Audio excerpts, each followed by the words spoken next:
ప్రభువైన యేసుక్రీస్తు నామములో మీ అందరికీ నా హృదయపూర్వకమైన వందనాలు. దేవుడి దినమంతా మీకు తోడై ఉండి మిమ్మల్ని ఆశీర్వదించును గాక. మీరు వెళ్తున్న మార్గాలలో, మీరు చేస్తున్న చేతి పనులలో, మీరు చేస్తున్న వ్యాపారంలో, ఆత్మ సంబంధంగా, శరీర సంబంధంగా ఈ దినమంతా నా ప్రభు అన్ని విషయాల్లో మీకు క్షేమమును దయచేయును గాక. పరిశుద్ధ గ్రంథంలో నుండి దావీదు రాసిన 26వ కీర్తన మొదటి చరణమును నేను చదువుతా ఉన్నాను. ఈ పరిశుద్ధ గ్రంథమైన బైబిల్ తెరచి చూడండి. యెహోవా, నేను యథార్థవంతుడనే ప్రవర్తించుచున్నాను, నాకు తీర్పు తీర్చుము. దావీదు దేవుని సన్నిధిలోనికి వెళ్ళి, దావీదు రాజుగారు దేవుని సన్నిధిలో ఒక చిన్న ప్రార్థన చేస్తున్నాడు. ఏమని ప్రార్థన చేస్తున్నారు అంటే, తన వ్యక్తిగత జీవితమును గూర్చి, తనలో ఉన్న యథార్థతను గూర్చి, తనలో ఉన్న నమ్మకమును గూర్చి, దేవుని యందలి నమ్మకమే కానివ్వండి, దేవుని యందలి విశ్వాసమే కానివ్వండి, దేవుని యందలి యథార్థమైన బ్రతికే కానివ్వండి, తన వ్యక్తిగత జీవితాన్ని దేవుని ఎదుట నిలబెట్టి దేవునితో చెప్తున్నారు, అయ్యా, నేను ఎంత యథార్థంగా ప్రవర్తించుచున్నానో, నేను ఎంత యథార్థంగా నడిపించబడుతున్నానో నీకు తెలుసు కదా. ఒక్కసారి నాకు తీర్పు తీర్చు. నాలో యథార్థత ఉందా, లేకపోతే నాలో యథార్థత లేదా? నాలో నమ్మకత్వం ఉందా, లేకపోతే నాలో అపనమ్మకం ఏమైనా ఉందా? ఒక్కసారి నీవు నాకు తీర్పు తీర్చవా అని దావీదు రాజుగారు దేవుని సన్నిధిలోనికి వెళ్ళి తన యథార్థమైన జీవితంలో గురించి దేవుని చేతులకు అప్పగిస్తూ తీర్పు తీర్చమని చెప్తున్నారండి. అంటే దావీదు యథార్థంగా ప్రవర్తించుచున్నాడు గనుకనే దావీదు నోట ఈ మాట రాగలిగిందండి. దావీదు నమ్మకంగా ఉన్నాడు గనుకనే దావీదు నోట ఈ మాట రాగలిగింది. నిజమే, ఈ రోజున మనం దేవుని సన్నిధిలోనికి వచ్చి, నాలో యథార్థత ఉందయ్యా, నేను నమ్మకంగా బ్రతుకుతున్నాను అనే మాట మనం దేవునితో చెప్పలేమండి. ఎందుకంటే మన హృదయములో ఎక్కడో అపనమ్మకం, మన హృదయములో ఎక్కడో యథార్థత లేకుండా దేవునికి అవిధేయులుగా బ్రతుకుతున్నాం. యథార్థమైన జీవితం లేక మనము దేవునితో చెప్పలేము, నేను యథార్థవంతుడను అని. కానీ ఈ భక్తుడు అంటారు, నేను యథార్థంగా ఉన్నానయ్యా, నేను యథార్థంగా బ్రతుకుతున్నానయ్యా, ఒక్కసారి నాకు తీర్పు తీర్చు, నీ కనుదృష్టి పెట్టి నాకు తీర్పు తీర్చు. దావీదు దేవుని సన్నిధిలోనికి వెళ్ళి ఈ మాట ఎందుకు చెప్పింటారు? దావీదు దేవుని సన్నిధిలోనికి వెళ్ళి ఈ మాట దేవుణ్ణి ఎందుకు అడిగింటారు అంటే, దేవుడు ఎవరు అంటే మనిషి హృదయమును పరిశీలన చేయగలిగిన వాడు. మానవుని హృదయములో ఆలోచన పుట్టక తొలికే ఆయన మానవుని హృదయములో ఆలోచన ఎరగగలిగిన దేవుడు. అందుకే దావీదుకు తెలుసు, నా హృదయమును పరీక్షించగలిగిన దేవుడు ఉన్నారు, నా హృదయమును పరిశోధించగలిగిన దేవుడు ఉన్నారు, నా హృదయములో యథార్థమైన బ్రతుకు ఉందా, యథార్థమైన జీవితము లేదా దాన్ని గమనించగలిగిన దేవుడు ఉన్నారు. మానవుడు నా హృదయాన్ని గమనించకపోవచ్చు, మనిషి నా హృదయమును గురించి తెలియకపోవచ్చు, కానీ నా హృదయములో ఆలోచన పుడుతున్న ఆలోచన ఎరగగలిగిన దేవుడు ఉన్నాడు అని దేవుని యొద్దకు వెళ్ళి దేవుని సన్నిధిలో అడుగుతున్నాడు. నేను అనే మాట, దావీదు రాజు కదా, మనుషులు అందరి ఎదుట యథార్థంగా బ్రతకవచ్చు, మనుషులందరి ఎదుట నమ్మకంగా ఉన్నానని నటించవచ్చు. కానీ దావీదుకు తెలుసండి, నేను మానవులను మోసం చేయొచ్చు, నా ఎదుట నిలబడిన వ్యక్తులను నేను మోసం చేయవచ్చు, నేను యథార్థంగా, నేను నమ్మకంగా, నేను దేవుని యందు విశ్వాసంతో ఉన్నానని ఎదుటి వ్యక్తులు మోసం చేయొచ్చు, కానీ నేను దేవునిని మోసం చేయలేను కదా అని దావీదు దేవుని సన్నిధిలోనికి వెళ్ళి దేవునితో చెప్తున్నారు, ఒక్కసారి నా యథార్థత విషయంలో ఆలోచించయ్యా, నేను ఎంత యథార్థంగా ప్రవర్తించుచున్నానో నీకు తెలుసు కదా, నాకు తీర్పు తీర్చవా అంటున్నాడు దావీదు.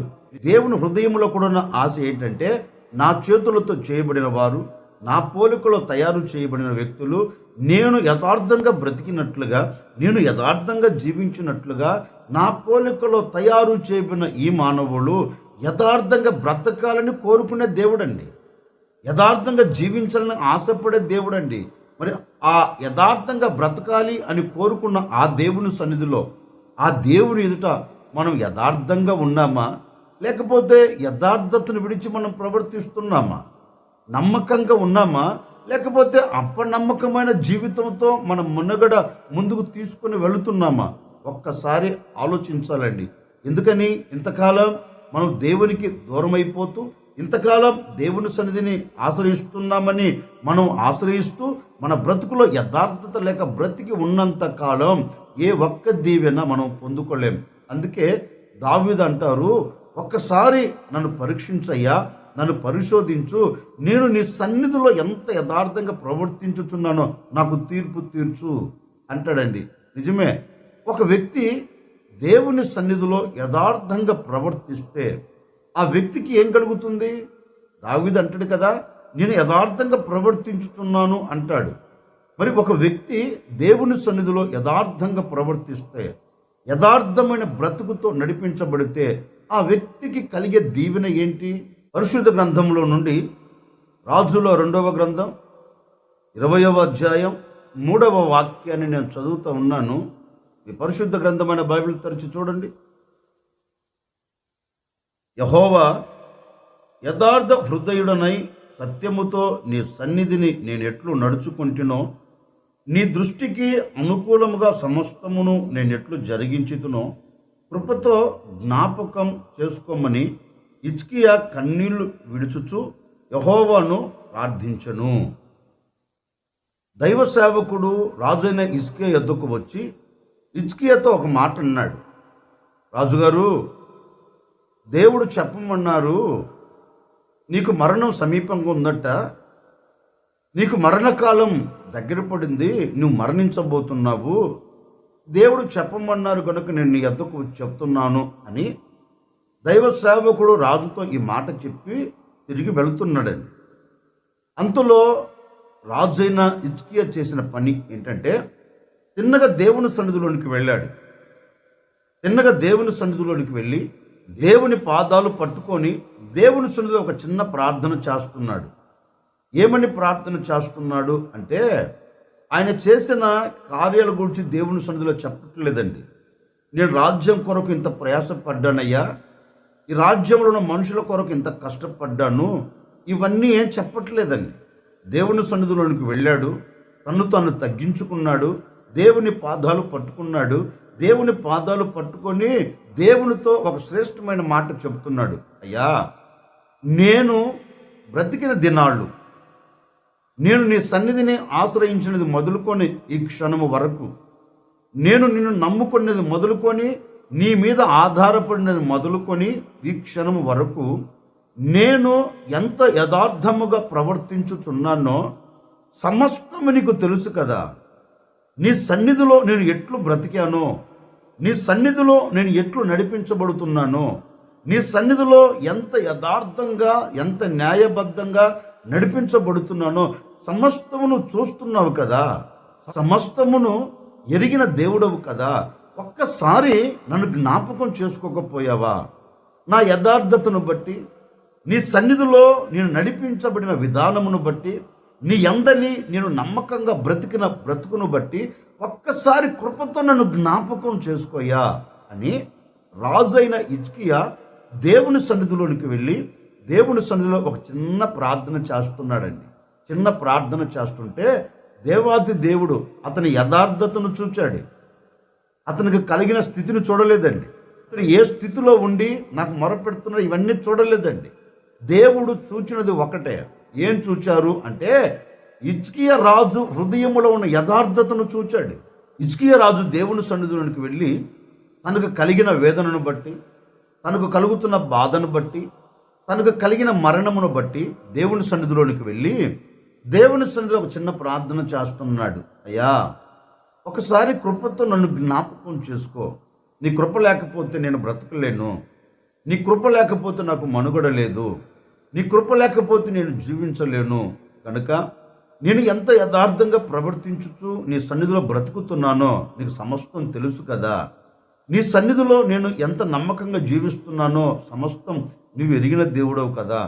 ఒక్కసారి నన్ను కృపతో జ్ఞాపకం చేసుకో అని యథార్థత విషయంలో దేవుని సన్నిధిలోనికి వెళ్ళి తన యథార్థతను దేవునితో చెప్తున్నాడు.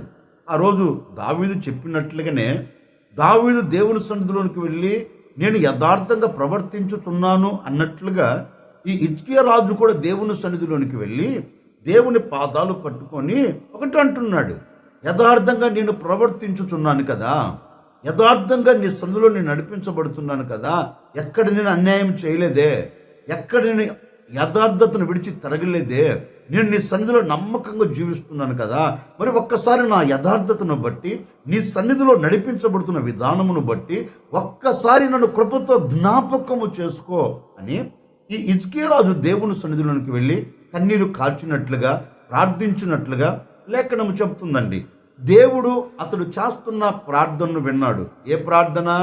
యథార్థమైన ప్రార్థన అండి. యథార్థతను విడిచిన ప్రార్థన కాదు, నమ్మకత్వమైన ప్రార్థన. నమ్మకత్వం లేని ప్రార్థన కాదు, ఏదో చెయ్యాలి అన్నట్లుగా కాదండి. తనకు కలిగిన బాధను బట్టి దేవుని సన్నిధిలో బ్రతికిన యథార్థతను బట్టి దేవుని యొద్దకు వెళ్ళి ఒకటే అడుగుతున్నాడు, నా యథార్థతను చూడు, నా యథార్థతను బట్టైనా నాకు మేలు చేయవా, నా యథార్థతను బట్టైనా నాకు ఆరోగ్యం ఇవ్వవా, నా యథార్థతను బట్టైనా నా ఈ మరణాన్ని తీసివేయవా అని రాజు దేవుని సన్నిధిలోకి వెళ్ళి ప్రార్థన చేస్తుంటానండి. దేవుడు అతను యథార్థతను చూచాడు. మన దేవుడు ఎవరు అంటే యథార్థతను ప్రేమించగలిగిన వాడు, యథార్థవంతుల మీద కనుదృష్టి నిలబెట్టగలిగిన వాడు మన దేవుడు. అందుకే అతని యథార్థతను చూచి అతని మీద తన మనసును నిలుపుకొని మరలా ఒక శ్రేష్టమైన వాక్కును పంపుతున్న రాజుగారి దగ్గరికి దైవ సేవకుడు, ఏ దైవ సేవకుడు అయితే చెప్పాడో అదే దైవ సేవకుడు మరలా వచ్చి ఈ రాజుతో అంటున్నారు, రాజుగారు మీరు కంగారు పడవలసిన అక్కర్లేదండి, మీరు అధైర్యపడవలసిన అక్కర్లేదండి, మీరు కృంగిపోవలసిన అక్కర్లేదండి. ఎందుకంటే నీవు ఏ దేవుని సన్నిధిలోనికైతే నీ యథార్థతను బట్టి ఆ దేవుని సన్నిధిలోనికి వెళ్ళి నీ యథార్థమైన బ్రతుకును బట్టి దేవుని సన్నిధిలో ప్రార్థించావో నీ యథార్థతను బట్టి ఆయన నీ ప్రార్థన విన్నాడు. నీ నమ్మకత్వాన్ని బట్టి ఆయన నీ పరిస్థితిని చూచాడు. నీ యథార్థమైన జీవితంను బట్టి నువ్వు కారుస్తున్న ఆ కన్నీళ్లను ఆయన చూచాడు. చూచిన దేవుడు నీతో చెప్పమన్నారు అని ఈ దైవ సేవకుడు రాజుగారితో చెప్తున్నారు. భయపడవలసిన అక్కర్లేదు, నిశ్చయముగా ఆయన నీ ప్రార్థన అంగీకరించి ఉన్నాడు, ఆయన నీ కన్నీరు చూచి ఉన్నాడు, నీవు కన్నీళ్లు విడుచుట ఆయన చూచాడు, నీ ప్రార్థన ఆయన విన్నాడు, గనుక ఆయన తప్పక నిన్ను బాగు చేయబోతూ ఉన్నారు. ఆయన నిన్ను బాగు చేయబోతూ ఉన్నారు. నీ యథార్థతను బట్టి నీ మీద మోపబడిన మరణమునైనా కొట్టివేయబోతూ ఉన్నారు. ఆయన కొట్టివేసి ఉన్నారు. ఆయన నీతో చెప్పమన్నారు, నీ ప్రార్థన నేను విన్నాను అని, నీ కన్నీరు నేను చూచాను అని, నేను నిన్ను బాగు చేస్తాను అని ఆయన నీతో చెప్పమన్నారు. కనుక నువ్వు ధైర్యముగా ఉండు అని మరలా దైవ సేవకుడు వచ్చి రాజుగారితో చెప్పినట్లుగా లేఖనంలో చక్కగా రాయబడిందండి. నిజమే, ఈ రాజుగారు యథార్థంగా ప్రవర్తిస్తున్న ఆ ప్రవర్తనను బట్టి సాక్షాత్తుగా దేవుడు అతని యథార్థతను చూచి 15 సంవత్సరం ఆయుష్ని పొడిగించాడండి. అంటే అతని మీద మోపబడిన మరణాన్ని రద్దు చేశాడు. అతని జీవితంలో అద్భుతమైన కార్యం జరిగించాడు. అతని కంట కన్నీరు లేకుండా తుడిచివేశాడు. అతని హృదయంలో ఆనందాన్ని కలగచేశాడు. కారణం ఏంటి అంటే అతడు దేవుని సన్నిధిలో యథార్థంగా ప్రవర్తిస్తూ వస్తున్నందువలన దేవుడు అతనిని జ్ఞాపకము చేసుకొని అతని కంట కన్నీరు లేకుండా తుడిచివేశాడు. అతని శరీరంలో ఆరోగ్యము దయచేశాడు. అతని బాగు చేశాడు. అతని దినాలను పొడిగించాడు. అతని జీవితపు మనుగడ ఆశీర్వాదకరంగా ముందుకు తీసుకొని వెళ్ళాడు. కారణం ఏంటి అంటే లేఖనం ఉంటుంది, అతడు యథార్థంగా ప్రవర్తిస్తున్నందువలన ఆ యథార్థతను బట్టి దేవుడు అతని పట్ల అద్భుతం చేశాడు. ఓ సేవకుడిగా ఈ ఉదయకాల సమయంలో నేను కూడా మీతో చెప్పాలి అనుకున్న నా దేవుని సందేశం ఏంటి అంటే, బహుశా ఈ క్షణం వరకు, ఈ నిమిషం వరకు, ఈ మాటలు వింటున్న ఈ క్షణం వరకు ఒకవేళ నీవు యథార్థమైన బ్రతుకు లేక యథార్థతను విడిచి నమ్మకమైన జీవితము లేకుండా అపనమ్మకమైన బ్రతుకుతో ఊగిసలాడుతున్నావేమో నాకు తెలియదండి. నీ కుటుంబంలో యథార్థత లేక, నీ సంఘములో యథార్థత లేక, నీ బ్రతుకులో యథార్థత లేక ఈనాటి వరకు సమస్తం నీకు దూరం అయిపోతూ కన్నీరు కారుస్తున్నావేమో. ఒక్కసారి ఆలోచించి ఈ దినము నీవు ఒక నిర్ణయం తీసుకొని నీవు దేవుని సన్నిధిలో యథార్థంగా నడిపించబడగలిగితే, నీవు దేవుని సన్నిధిలో యథార్థమైన వ్యక్తిగా నీవు ముందుకు సాగి వెళ్ళగలిగితే, నీ అపనమ్మకాన్ని తీసివేసుకొని నీ మనసు దేవుని మీద నిలుపుకొని నీవు దేవుని సన్నిధిలో యథార్థవంతుడిగా, నీవు దేవుని సన్నిధిలో యథార్థవంతురాలిగా నీవు అడుగులు వేయగలిగితే, ఈ క్షణం వరకు నువ్వు చూచిన కన్నీరు కావచ్చు, ఈ క్షణం వరకు నీవు చూచిన పరిస్థితులు కావచ్చు, ఈ క్షణం వరకు నువ్వు ఎదుర్కొంటున్న ఆటంకాలు కావచ్చు, ఈ క్షణము వరకు నువ్వు పడుతున్న ప్రయాసంలో కావచ్చు, ఏదైనా కావచ్చు. ఒకవేళ వేదన కలుగుతూ కన్నీళ్ళ మధ్యలో నీ జీవితపు మనుగడ సాగించుకుంటూ వెళుతున్నావేమో, నాకు తెలియదండి. ఈ ఉదయకాల సమయంలో ఒక సేవకుడిగా మీతో చెబుతున్నాను, యథార్థంగా నీవు దేవుని సన్నిధిలో ప్రవర్తించగలిగితే, యథార్థవంతుడిగా యథార్థవంతురాలిగా నీవు దేవుని సన్నిధిలో నిలబడగలిగితే, ఈ దినము నుండి నా ప్రభు నీ మీద మోపబడిన ఆటంకాలన్నింటినీ కొట్టివేయబోతూ ఉన్నాడు, ఆటంకాలన్నింటినీ తీసివేయబోతూ ఉన్నాడు. నీవు సమాజంలో ఆశీర్వాదకరంగా నిలబడినట్లుగా, నీవు సమాజంలో దీవెనకరంగా మలచబడినట్లుగా, నీవు సమాజంలో దీవెనకు నాంది పలుకున్నట్లుగా, నీ కంట కన్నీరు లేకుండా, నీ మనసులో వేదన లేకుండా, నీ కుటుంబంలో అసమాధానం లేకుండా నా దేవుడు ఈ దినము ఒక అద్భుతమైన కార్యం జరిగించబోతూ ఉన్నాడు. ఈరోజు విశ్వసించి నీ హృదయంలో యథార్థతను కోరుకోగలిగితే, ఈరోజు విశ్వసించి నీవు దేవుని సన్నిధిలో యథార్థమైన ప్రవర్తనతో నువ్వు నడిపించబడగలిగితే, నిశ్చయముగా మాట ఇచ్చిన దేవుడు మాట తప్పకుండా నీ పట్ల కార్యం జరిగించబోతూ ఉన్నాడు. ఈ దినము మొదలుకొని ఆయన నీతో కూడా నిలిచి, నీతో కూడా నలిచి, నీతో కూడా ఉండి నీ కుటుంబాన్ని దీవెనకరంగా నా దేవుడు మార్చబోతూ ఉన్నారు.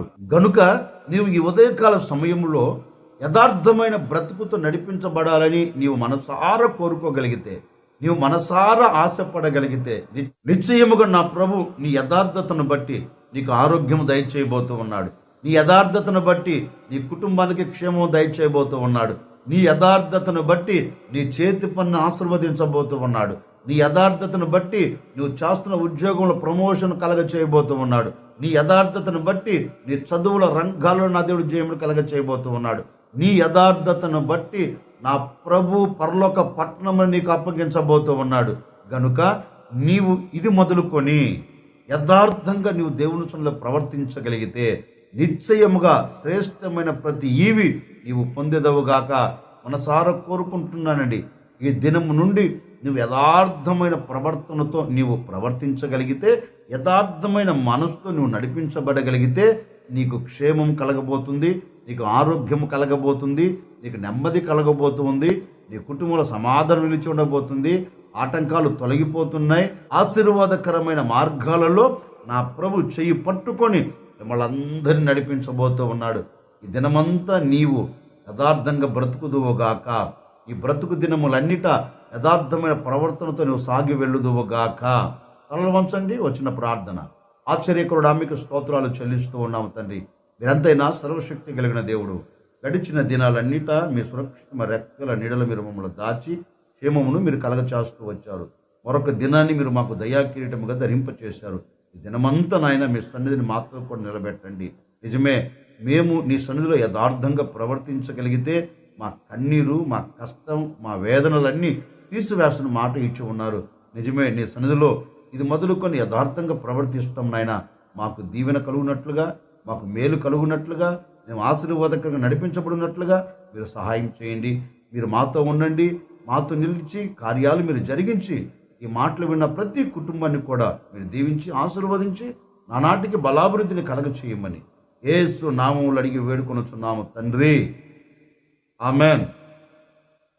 ఈ దినమంతా నా ప్రభు మీకు తోడై ఉండి మీరు చేస్తున్న వ్యాపారంలో, చేస్తున్న చేతి పనిలో, చేస్తున్న ఉద్యోగాలలో మీ యథార్థతను బట్టి మీ కుటుంబాలన్నిటినీ నా ప్రభు ఆశీర్వదించునుగాక. ఆమెన్.